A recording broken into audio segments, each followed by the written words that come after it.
मावो नोंनि इनकामा मा बेखौ सोङो नों मा धोरोमनि बिदिखौ सोङा आरो साथाम बा साब्रै गथ' मोनाथ' BTCनि बायह्रायाव दङ आरो BTC बा BTR माला हाबगोनसो होनदों दाबो हाबाखै। रायजोफोर नोंथांमोना जेने माखासे निउस मिडियानि गेजेरजोंबो मिथिबाय आरो जेने BTR एकर्ड जाखांनायनि उनावबो मिथिबाय। थ' सनितपुर जेन'बा बियो गहपुर बा बिश्वनाथ सारियालि बेफोरो जेने BTCआव हाबबाय होननानैसो बुंदों खिन्थु डिक्लेयार खालामाखै। बे डिक्लेयार खालामैखौ बेखौनो क्लियारै फोरमायदों डक्टर जेन'बा बर'निनो टक इउटुबार मानव गेदेर ड०आलफ ब्रादारा। दा नोंथांमोना बेनि गेजेरजोंनो स्वयं नोंथांमोना खोनासंनानै लानो हागोन जेन' जोंनि नै दा गोबां जेन' बर' मैखोम थानाय जायगा बे बर' मैखोम थानाय जायगा बे बर' मैखोम थानाय जायगायाव बिश्वनाथ सारियालि जेन'बा बेफोर गहपुर बेफोर बिसिबां बर' मैखोम थानाय अब्ला माब्ला फोरमायगोन डिक्लेयार खिन्थु खोथाजोंल' बुंदों खिन्थु बाव लेखा लेखि लिरनानै दाबो क्लियार खालामनाय जायाखै जेन' माला हाबगोन बियो। दा बेनि गेजेरजोंनो ब्रादार आलफ्रेड बियो क्लियारै फोरमायदों आं नोंथांमोननो दसे उनाव होनो थांगासिनो दङ। अब्ला नोंथांमोनहा जे भिडिअखौ नायखांजोबनानै भिडिअ माबे जेनेबा माबे खोथाजों कन्टेन्टआ हाबदों नोंथांमोनहा क्लियारै फोरमायबानो जाबाय। अब्ला आं नोंथांमोननो गोबाव आंनि बुंनायजों नोंथांमोननो खोन्थानो थानला अब्ला जे बिथांनि आलफ्रेड ब्रादारनि बे बुंनायखौ नोंथांमोना खोनासंनानै लाबानो जाबाय। नोंथांमोनाथ' BTCनि बायह्रायाव दङ आरो BTC बा BTR माला हाबगोनसो होनदों दाबो हाबाखै। नाथाय माने बर'नि सेन्टिमेन्टआ जोंनि बै नन BTCनि बायह्रायावसो दं जायफ्रा माने BTCनि बायह्रायाव बर'फोर गोबांथार दं जेरै बिश्वनाथ गहपुर हलंगि बेहाय थानाय बर'फ्रा ओरैबायदि माने सेन्टिमेन्ट दं बर' हारिनि थाखाय नोंथांमोनहा जोबोद मोजां खामानि मावगासिनो दं दाबो गावनि राव हारिमु बेखौ बावाखै। जोंनाव नाय नोङो जेनेबा नों BTCनि बा BTRनि आन्दारावनो बाक्साफोर डिस्ट्रिक्टआव गोबांथार न'खरफ्राव बर' रावखौ रायलायला आरो जोंनि क'क्राझार टाउनावबो दङ मोनसे मोननै फेमिलि बिसोर बिराद दुगा गावनि गथ'फोरखौ बर' राव फोरोंला एसामिससो रायलायो न'खरावनो बर'लेण्डनि केपिटेल होनो क'क्राझारखौ अब्लाबो माने मोनसे मोननै न'खर दङ बिसोर बिराद दुगा माने एसामिस रावसो फोरोङो गथ'फोरखौ बर' राव फोरोङा। नाथाय नोंथांमोनहा BTC बा BTRनि बायह्रायाव थानानैबाबो दिनैहाय नोंथांमोनहा बर'नि हारिमु राव बेखौ फोथांनानै दं आरो दिनैहाय बे जंगल रिजर्ट बेनि लन्चिं प्रग्राम जादों गोबांथार माने मोसानाय खननाय रंजानाय सोलिगासिनो दं जानाय लोंनाय जादों बेनो जाहैबाय अरुणाचल आसाम बर्डार बेयो हलंगिनि साखाथि सनाजुलि होननाय जायगायावहाय बेबो BTC एरियायाव गोलैयोदां आंनि मथेबा आं मोजाङै मिथिया दानि बे BTRनि गोदान सिमा बाहाय गोलैगोन ना नाथाय जों दाबो मिथिया माला गोलैगोन हाबबायल' होनदों बिश्वनाथ गहपुराबो BTRआव हाबबाय नाथाय माला हाबगोन दासिमबो जेबो माबायानो गैया।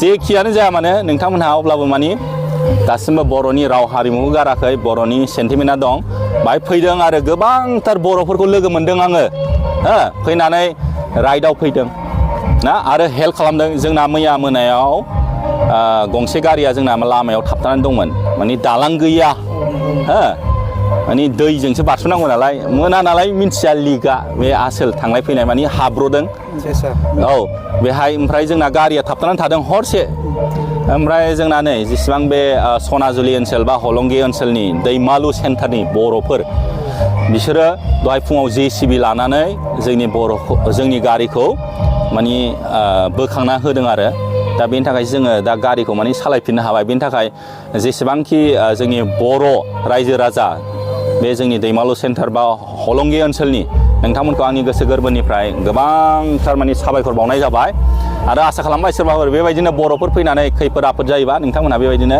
हेफाजाब होबाय थागोन होननानै आरो मोजां सनाजुलि बे जेनेबा बे एरियायावथ' जोंनि बर'आनो नालाय बर'फोरजों बर' गामि गोबां दं बे सनाजुलि अरुणाचल बे जंगल रिजर्ट लाबोनाय माने जोंनि बर'फ्राबो डेभेलप जानाय गोबांथार मानसिफ्रा बाहाय खामानि मोनगोन आरो गोबांथार टुरिस्टफ्रा बाहाय थाफैगोन आरो बेरायनो गाइड नांगौ जागोन।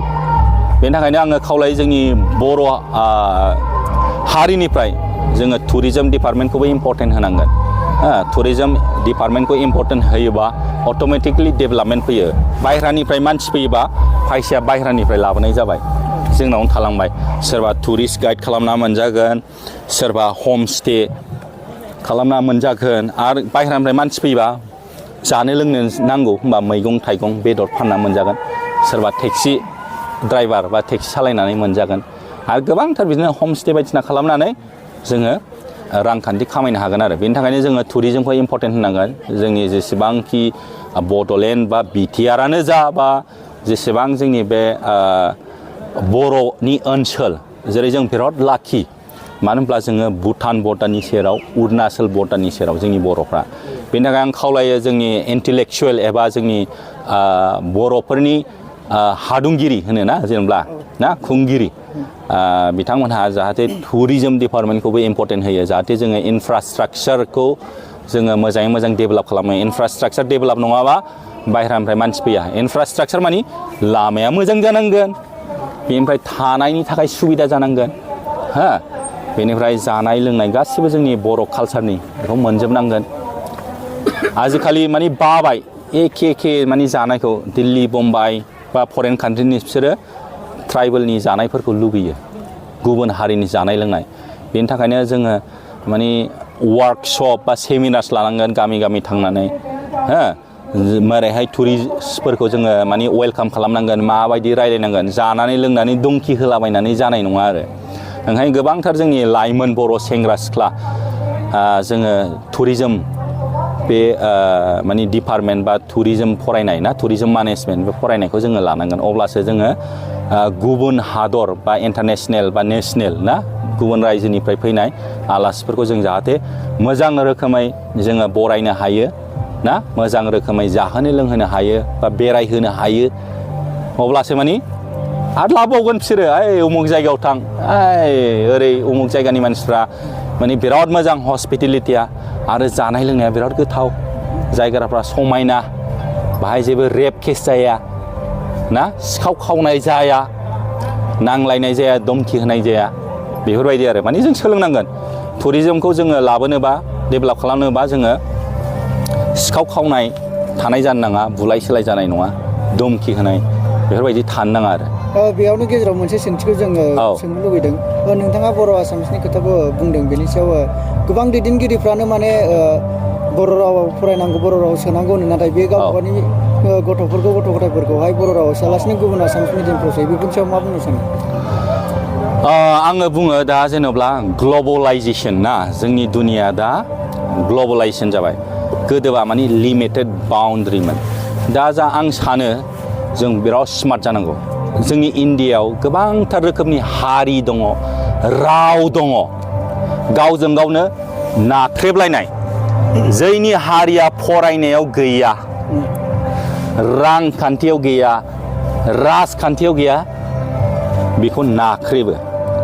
दा जों स्ट्रं जानोबा जोंनि बे इण्डिया डेम'क्रेटिक गोबांथार राव दङ, हारिमु दङ, हारि दङ। दा बिसोरनिफ्राय जोङो आगयनोबा बा एडभान्स जानोबा जोंनो गाहाम सोलोंथाइ नांगौ। आं बेखौनो खावलायो आंनिफ्राय, माने बबे सोलोंथाइखौ लाबा जोंनि हारिया डेभेलप जागोन, गुबुन हारिया नाख्रेबनो हाया, आं सानो बे सोलोंथाइखौ लानांगौ। मानो होनब्ला आजिखालि हारिजों हारि नाख्रेबलायनायसो, बबेबा हारिया खमजोर बेखौ नाख्रेबनानै सिङाव दोनबाय। बेनि थाखायनो जोंनि बर' हारियाबो सिङाव थानो हाया, थानो नाङा। बे आंनि मानि एक्सपिरियेन्स आरो आंनि बुजिनाय। जोङो ओंखायनो ओरैबायदि सोलोंथाइखौ लानांगोन एडभान्स। बबे सोलोंथाइखौ लायोबा जोङो एडभान्स जागोन बयनिफ्रायबो, रांखान्थियावबो, राजखान्थियावबो आगयगोन, फालांगियावबो आगयगोन। आं सानो बेफोरबायदि सोलोंथाइखौ लानांगौ। आंनिफ्राय बिबुंथिया बेनो। भारतनि गोबां बाहेरायावनो बेरायना फैबाय, नोंथांनि एक्सपिरियेन्सखौ एसे खोन्थागोन नामा? भारतनि आरो आङो मानि भारतनि बाहेरायावबो बेरायबाय। बेनो आरो जों भारतनि बाहेरायाव बेरायोबा बिसोरो नोंनि धोरोमखौ नाया।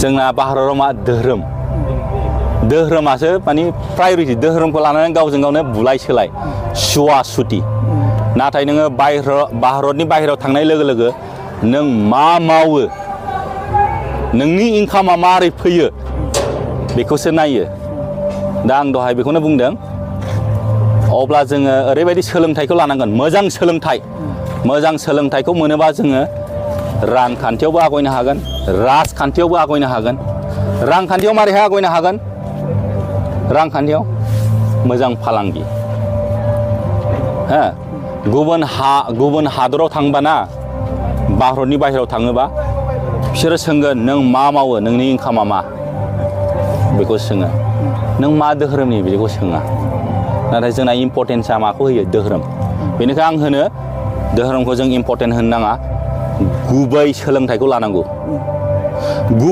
गुबै सोलोंथाइ मोननाय लोगो लोगो जोङो मिन्थिगोन राजखान्थिया मा रांखान्थिया मा जोङो हारिखौ जौगानोबा जोंनो गुबै सोलोंथाइखौ लानांगोन आरो बबे सोलोंथाइखौ जों लायोबा गुबुन हारिनिफ्रायबो जोङो एडभान्स गोजौआव आवगायनो हागोन मानो होनबा जोंना गोबांथार रोखोमनि हारिफोर दङ ना ट्राइब्स जाथि राव दङ बबेबा हारिया खमजोरबा पपुलेसना खमबा बेखौ नाख्रेबनाय डेम'क्रेटिक कान्ट्रि बुजिबाय ओंखायनो जोङो पपुलेसनखौ बारायहोनांगोन दा जों गोबांथार नुयोना गथ'फोरखौ सासेल' लायो डेम'क्रेटिक कान्ट्रियाव पपुलेसन इज ए पावार होननाय दङ ओंखायनो जों हागौमानि पपुलेसनखौ बारायहोनांगौ आटलिस्ट 3 बा 4 गथ' खांनांगौ दा मा खालामो गोबांथार माहाजोन मानसिफ्रानो गथ'खौ सासेल' खाङो गथ'खौ सासे खांनाय लोगो लोगो ओरैसो थांबाय नै नेर' माइनास आरो डेम'क्रेटिक कान्ट्रियाव मा डेम'क्रेटिकखौ जोंनि बर'आव मा होनो